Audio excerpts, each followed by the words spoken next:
One, please share with us why you are the best candidate to represent the state of Louisiana in the United States Senate. Yeah, I'm the best candidate to represent the state of Louisiana in the United States Senate is because I understand all the people of Louisiana, not just the wealthy and the well-connected. I'm born and raised right here in Shreveport in a low-income neighborhood, was raised by a single mother. So I know what it's like to be a working class family, and I know the struggles that working class families go through. I know that they want opportunities just like everyone else around us, but in seeing a mother that was like a superwoman, she really made sure that me and my brothers had values like faith, hard work, and we valued education. And I was able to go on to West Point, go on to be the class president at West Point, serving our military for 8 years. So I've also shown that I'm selfless and I'm willing to put my entire life on the line for our country and for our state. And after West Point, I attended Harvard Law School, and all that was possible because I'm from this community. Again, I get this community, and I've shown time and time again, even coming back and being the mayor, that I'm willing to forego any other opportunities to serve those people around me that have been so kind to me and have made my entire life story possible. Question two, please summarize for us your top three priorities and how you can affect change in those areas. Yeah, my first priority is leadership in Washington, D.C., and leadership that represents the interests of all Louisianians. I'll elaborate that when I talk on some other things, but we need leadership that won't go to Washington, D.C. and try to pass legislation that would be harmful to most Louisianians. And we saw that early on in my opponent's career when he tried to repeal and replace the Affordable Care Act. That would have stripped away health care from over 500,000 Louisianians and jeopardized it for 1 million that have pre-existing conditions. And I just use that as an example.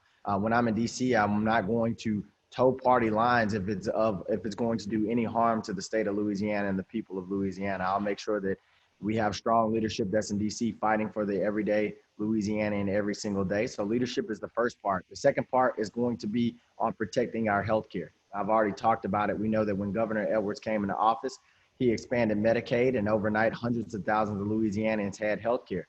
That was extremely important then, but it's even more important now that we're fighting through a pandemic. We need somebody that's not going to be trying to undermine the Affordable Care Act by stripping away the individual mandate and supporting legislation to undermine it and sabotage it. We need somebody that's going to shore it up, that's going to strengthen it, and even expand it to even more Louisianians so that we can have health insurance again through this pandemic. But also outside of healthcare, I want to talk about infrastructure. That's going to be a huge part of the ideas that I'm going to bring to Washington. And it is going to be a huge part is because we are going to need this here in Louisiana, and we're going to need it throughout the country. On the opposite side of COVID-19, we are going to need jobs. Infrastructure jobs, you can't outsource them. Those jobs are going to have to come from right here within the community, but not just repairing roads and repairing bridges. We also need to make sure that we intertwine technology in infrastructure and making sure that broadband is accessible in urban areas, in rural areas, and universally. We're seeing right now that it's having huge education and healthcare implications from people that do not have access to broadband internet. Our children right now, a lot of whom are exercising the virtual option. Well, you can't exercise a virtual option if you're in an urban area that doesn't have access to high-speed internet, or a rural area that doesn't have access to high-speed internet. So our children are going to be falling far behind that don't have access to that type of technology. And then with healthcare, telehealth is going to be the future of healthcare. My grandmother lives in Plainville, in Louisiana. She does not have broadband internet. So whenever she needs to see a physician or needs to see a healthcare expert, she has to drive all the way into Shreveport, and she hates doing it. But that's something that, again, just because where you live shouldn't put you at a disadvantage when it comes to healthcare access and healthcare outcomes. So I'll be fighting for those three things in Washington, D.C. Question three, what are the biggest threats to our regional economy, and what role do you believe Congress has in helping us respond to those threats? Yeah. Well, right now, the biggest threat to our economy is COVID-19 and the environment that COVID-19 has brought about. We have seen, and we know that our smaller businesses have been the most vulnerable with COVID-19 out there. Outside of that, I think when you talk about threats, you got to look at Texas and the growth and size of Texas. Texas can offer incentives and various other things that we can't quite offer here in Louisiana. So we have to figure out very unique ways and unique advantages for us to compete with our massive neighbor. That's another threat to our economy. And then the last thing is education. I've talked to numerous Fortune 500 companies and corporations that are interested in coming to Louisiana, coming to Shreveport, but they always talk about our workforce. We have to make sure that we have a workforce that's ready for the 21st century, that's ready for those STEM jobs that's going to be rolling out, that's ready for those technology jobs. So the way that we curb those things that I'm talking about with COVID-19, we got to make sure that we keep our workers safe and we keep them whole throughout the pandemic. What I mean by that is the unemployment benefits that we see that have been offered from Washington but cut off, we have to make sure that they get those benefits. They have to be able to take care of their families. It's going to do a lot of damage on our workforce if people are not being able to feed their families, being able to pay their rent, especially with the housing moratorium that's going away. So we got to make sure that we give people the benefits and the relief that they need right now through COVID-19 so that when we get on the other side of this, we're stronger. When it comes to Texas, again, we're going to have to find unique ways and unique advantages so that we can attract companies and we can attract opportunities despite all that Texas has to offer. And a big way to do that, Washington, D.C. has resources and can set up incentives for companies to not just go to Texas, but also support Louisiana as well. And the last part with education, in Washington, D.C., we need to make sure, and I know that education is primarily handled at the local and the state levels, but we need to make sure that resources are put down in municipalities so that people can have access to affordable childcare starting off, so that somebody's aunt or grandmother is not watching their children, that's not qualified to take care of that child, or can give them, the proper education to prepare them for pre-K and kindergarten. And then also, we need to make sure that we're investing in pre-K. No longer does pre-K need to be optional. We've seen too much evidence at this point that kids can start very far behind if they don't get adequate education before even entering school. So those are the three ways that I would mitigate the threats to our economy right now. In your opinion, what are the key industries in the Shreveport-Bossier region today, and where do you believe we should be positioning ourselves for the future? Yeah, the defense is a huge industry. We have Barksdale Air Force Base right across the river in Bossier that provides thousands of jobs to our area. So that's a big one. Healthcare is another one that we really rely on here. And then we have our gaming industry. The way that we position ourselves for the future with those particular sectors is by making sure that we have a workforce that can supplement that, and that we have resources that can supplement those areas as well. And with that workforce, we know that technology is going to be a huge part of growth with healthcare. I already talked about telehealth being the future of healthcare. You can talk to plenty of physicians and healthcare experts that'll tell you the same thing. Well, we need to make sure that we have a workforce that is trained up in those STEM jobs, that are trained up in those technologies and prepared to go into the workforce so that we can keep our healthcare sector strong and we can remain, right here in Shreveport-Bossier, the capital of the architects when it comes to healthcare.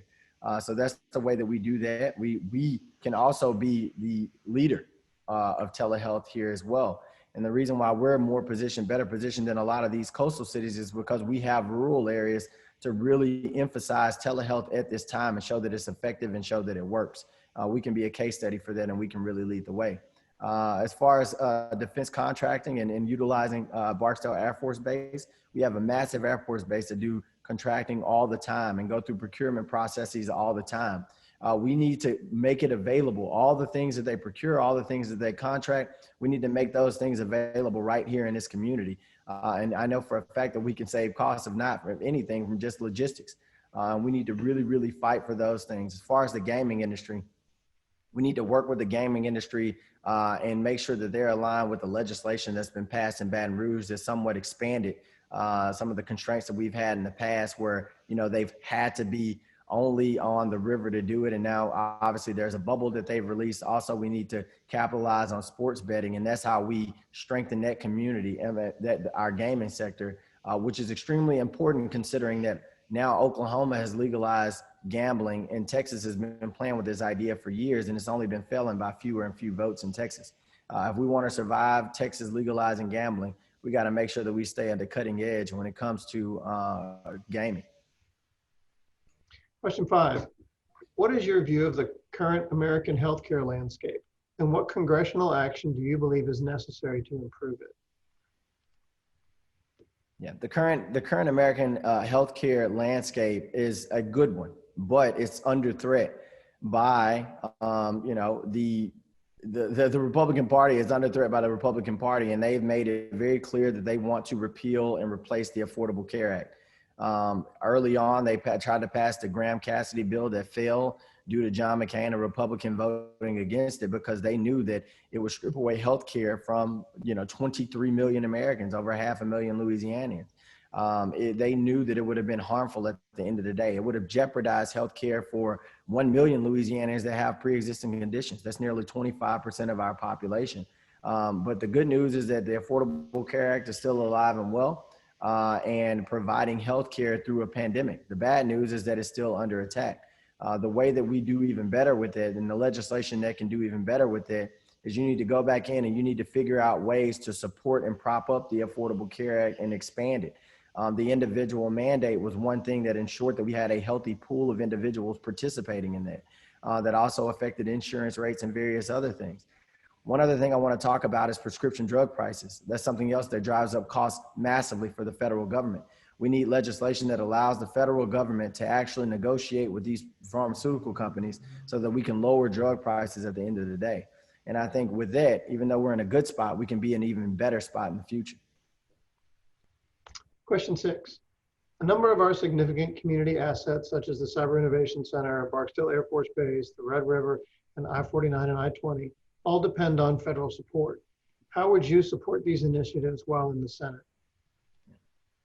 I would do absolutely everything I can to have Barksdale expand even more. I would do everything that I can to make sure that we get that I-49 connector that our community has been talking about for years now.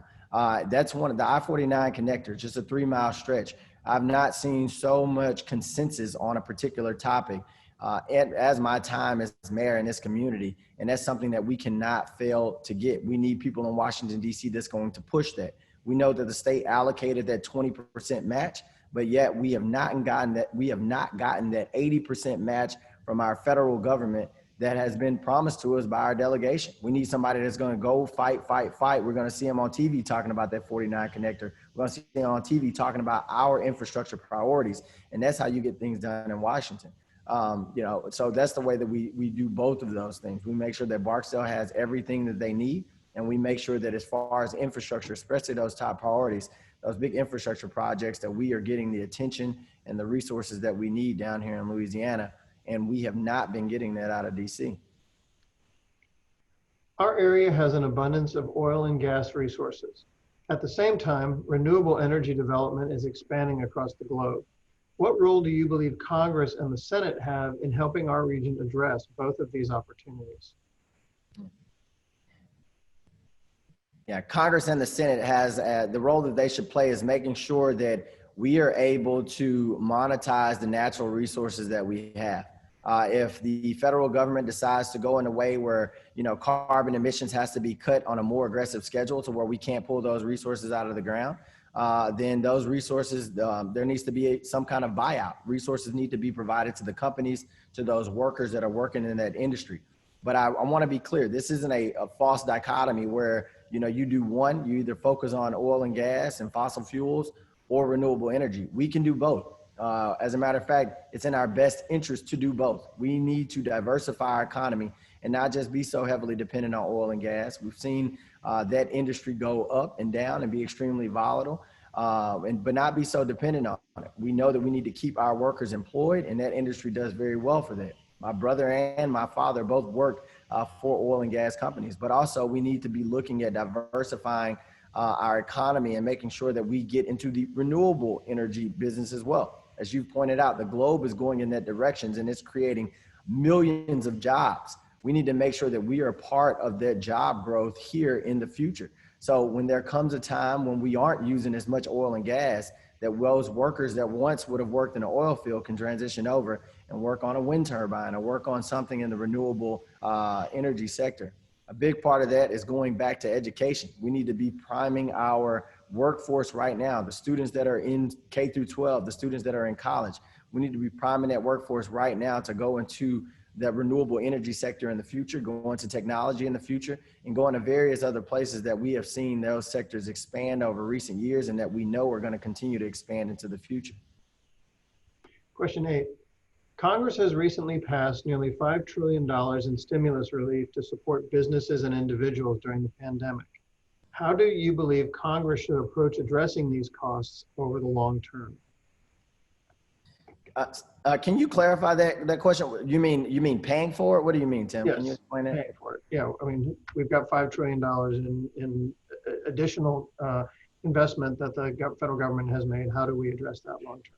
Yeah, I think that we're going to have a very, very strong economic plan coming out of this. I've already talked about the infrastructure package that we very much need on the opposite side of that. And that infrastructure package can generate millions of jobs across the country, which we are going to desperately need. And those jobs, repairing roads, putting fiber optic cable into the ground, those aren't minimum wage jobs. Those are good paying jobs. All those dollars are going to spur the economy and create businesses and create wealth for a lot of people. And that's the way that we are going to be able to pay for that stuff at the end of the day. We're going to be bringing in more taxes because our economy is going to do much better. Our economy is going to grow. You may have heard people liken it to a wartime effort on the things that we have to do to save the environment and on the things that we're going to have to do to come out of COVID-19 and get our economy back up to speed. And that's exactly what this can look like if we do it the right way. We know that when we go to war, our economy grows. And that's the way we need to have, that's the attitude that we need to have. And we know that we can generate economic activity to a same level, same degree, and we can get those tax dollars to pay these bills at the end of the day that we will need to, instead of our national deficit continuing to go in the wrong direction. Question 9. It appears that partisanship is growing more deeply entrenched in Washington, D.C., and citizens are growing more frustrated with the political process. What will you do to help change that and still remain effective for the state of Louisiana? That's a simple one, Tim. You got to work across the aisle. You can't just be so entrenched in your own political party that you fail to see the 60, 80%, maybe I should say 80, 60, 40% of the things that you actually agree on with your with my Republican counterparts. You have to work across the aisle. You have to find those places where people agree on things. Job growth in an infrastructure bill should not be partisan. Creating jobs should not be partisan at all. And you got to be able to really get to know your colleagues and find that common ground and work with them. And what that does in turn is not just make sure that we have a functional government that's out there providing jobs or relief or whatever the citizens need, but it also symbolically is extremely important to our country to show the citizens that just because you're a Democrat or a Republican, you're not enemies. To show that Democrats and Republicans can work together and can function together. And at the end of the day, they both parties want what's best for the country. Question 10. The year 2020 has been a challenging one for our nation, with unprecedented levels of healthcare risk, economic disruption, and social unrest. What is your perspective on these issues, and what role do you believe Congress should play in addressing them? My perspective on these issues is they are extremely tough. I'm already in an elected position, being the mayor of a city, having to undergo these things, and I don't have the resources to directly deal with them. I very much depend on state government and federal government to deal with these three crises that you just pointed out. So I will tell you that it has been very tough for local leadership throughout this time, and we've done all that we can, but we desperately need people at our state government and people at our federal government, because they have the most resources to be here to make sure that we can maneuver through these things. Tim, just clarify, the last part of that question was, how do we steer ourselves out of this?